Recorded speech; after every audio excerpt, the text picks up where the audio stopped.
নজর রাখবো পরবর্তী সংবাদে। শুরু হয়ে গেল আজকে বই মেলা। মুখ্যমন্ত্রী ডক্টর মানিক সাহার হাত ধরে 43তম আগরতলা বই মেলার উদ্বোধন। হাপানিয়ার আন্তর্জাতিক মেলা প্রাঙ্গণে বই মেলার উদ্বোধন হলো আজ বিকেলে এবং এই বই মেলা চলবে আগামী 19 তারিখ পর্যন্ত। বই মেলাকে কেন্দ্র করে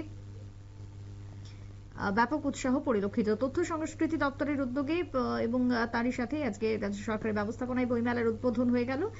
বইমেলাকে কেন্দ্র করে ছিল ব্যাপক আয়োজন। প্রায় 159টি স্টল এবারের বইমেলাতে বসেছে, তার মধ্যে 42টি স্টল রয়েছে বহিরাজ্যের। কি বক্তব্য উঠে এসেছে আজকে বইমেলাকে কেন্দ্র করে মুখ্যমন্ত্রীর, শুনুন। বই আমরা কিনে দিতাম, তো আমি আবেদন রেখেছিলাম যে সবাই যেন বই ওদেরকে কিনে, ফুলের পরিবর্তে বুকে নিয়ে যায় বা শাড়ি ইত্যাদি নিয়ে বই যদি দেয়, তাহলে যারা বই বিক্রেতা তাদেরও দুটো পয়সা উপার্জন হবে, যারা লেখক লেখিকা তারাও কিন্তু লেখার মধ্যে আরো বেশি অনুপ্রাণিত হবে।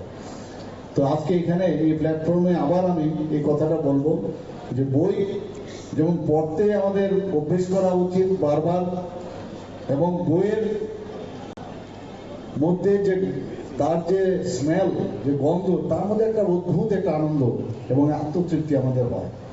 তো আমি আশা করি যে এই বই মেলাতে প্রচুর বই বিক্রি হবে এবং প্রতিটি পাতা যে ধরনের বই এখানে বিক্রি হোক, সব বইয়ের মধ্যে কিছু না কিছু আছে। তো সেই আবেদন আমার কাছে রইল।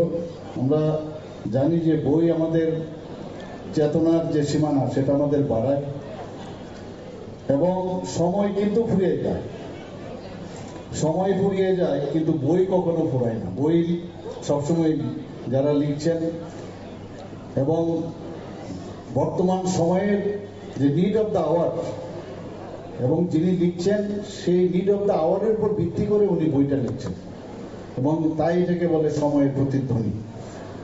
এবং তাতে করে আমরা এই বই মেলাতে আমরা সবাই বলি যে মনন ও মেধা একটা উৎসব। আমরা আমাদের বইয়ের মধ্যে আমাদের কৃষ্টি, সংস্কৃতি, পরম্পরা সেটাকে আমরা ভুলতে দেইনি, এবং জ্ঞান অর্জনের উৎসই হচ্ছে বই, এবং তার কোনো বিকল্প নেই। আপনারা শুনলেন মুখ্যমন্ত্রীর বক্তব্য। 2 তারিখ থেকে 14 তারিখ পর্যন্ত চলবে এই বইমেলা। বইমেলাকে কেন্দ্র করে আজকে উপস্থিত ছিলেন মন্ত্রী শান্তনা চাকমা, ছিলেন উপাধ্যক্ষ রামপ্রসাদ পাল, ছিলেন মেয়র দীপক মজুমদার এবং তার পাশাপাশি বিধায়িকা মীনা রানী সরকার সহ অন্যান্যরা।